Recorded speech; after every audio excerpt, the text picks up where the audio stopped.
Hello and welcome everyone. अब हम आ चुके हैं 4th डे में, यानी ये है सेकेंड लास्ट चीज जो हम छोड़ने वाले हैं, गिव अप कर। What is this? ये है प्रेशर। प्रेशर यानी स्ट्रेस और प्रेशर में बहुत डिफरेंस होता है। स्ट्रेस जो हम लेते हैं और प्रेशर जो हमें मिलता है। प्रेशर अक्सर कैसे मिलता है? हम जब किसी की बातें सुनते हैं वो तो अलग बात है, लेकिन जब हम पे वर्कलोड हो जाता है उसके बाद बहुत सारी नेगेटिव थॉट्स को हमें सुनना पड़ता है। इसकी वजह से प्रेशर आता है। So let's do some cooking. देखते हैं हम प्रेशर का सॉल्यूशन इससे कैसे सॉल्व करते हैं। So let's get started. So cooking में आज हम कुकिंग की जगह बेकिंग करेंगे। So what is bake to be baked? So आज हम केक बेकिंग सीखेंगे।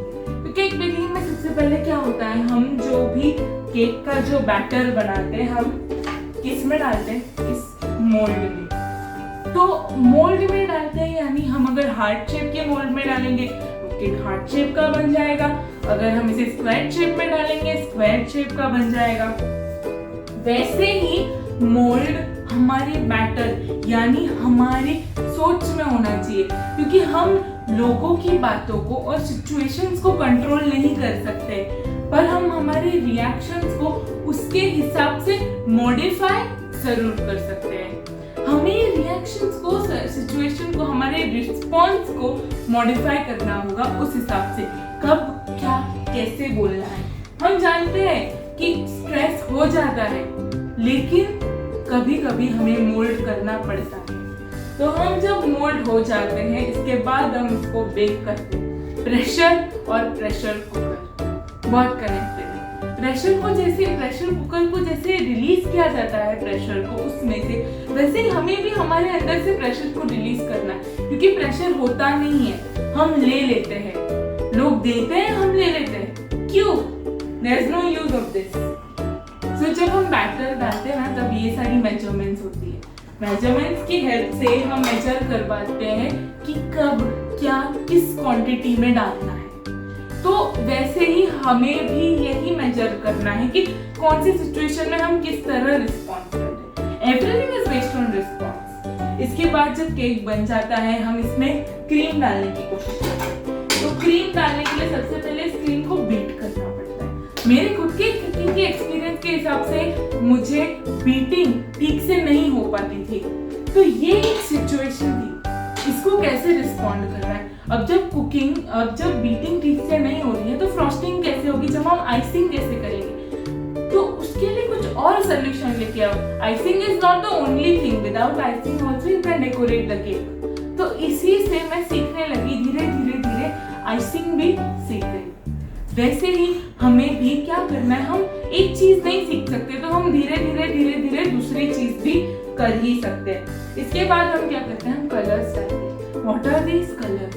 Colours are very important. जैसे बहुत सारे कलर होते हैं, शुद्धता, प्योरिटी, नेगेटिविटी, पॉजिटिविटी, बहुत सारे, नॉलेज, हर colour, every colour. White symbolises peace, saffron, unity, बहुत सारी चीजें हैं। तो वैसे ही ये सारे कलर्स हम सबके पास हर जगह है।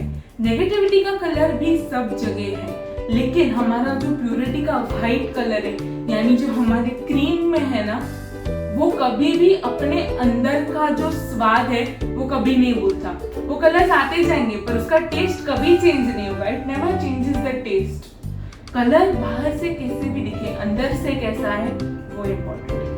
इसके बाद फिर हम जब केक बना लेते हैं, everything is well decorated. Well decorated यानी we always should be prepared for everything, just ready, कि कुछ भी आएगा हमें उसे अच्छे से रिस्पॉन्ड करना सीखना है। इसी से हम प्रेशर को ओवरकम कर सकते हैं। और अगर प्रेशर में रूमर्स भी आते हैं, अगर कोई अपने फ्रेंड के बारे में आपको रूमर बोल रहा है, उसको 3 फिल्टर टेस्ट करना है। Is it beneficial for me?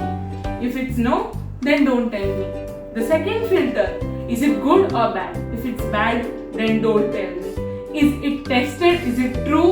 Are you confirmed? If not, then don't tell me. ये अगर हम इस 3 फिल्टर टेस्ट से हम किसी भी चीज को अगर पास कर लेंगे ना, तो कोई भी रूमर हमारे अंदर आएगा नहीं और वो सोच आगे बढ़ेगी ही नहीं। We need to stop it.